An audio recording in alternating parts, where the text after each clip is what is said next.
این قطار رو خریده و در حال حاضر داره با سرعت کامل به سمت اون گودال قولاسا حرکت میکنه. همچنین کلی ماشین خراب میکنیم، هزاران دینامیت واقعی منفجر میکنیم و حتی 10 تا موتور جتو به یه ماشین نصب میکنیم تا فقط عجیب ترین آزمایش‌های تاریخ رو بهتون نشون بدیم. با گذاشتن 100,000 تا آتش‌بازی توی خونه شروع میکنیم.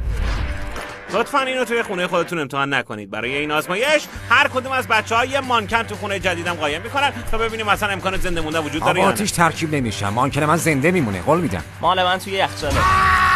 بیاید این خونه رو منفجر کنیم. هی مراقب باش، اگه تصادفی دکمه یکو فشار بدی خونه میتره. وای خودت. لطفاً مانکناتون خانه کجا؟ همومم. زیر ماشین لباسشویی. تاره جلوی در ورودی.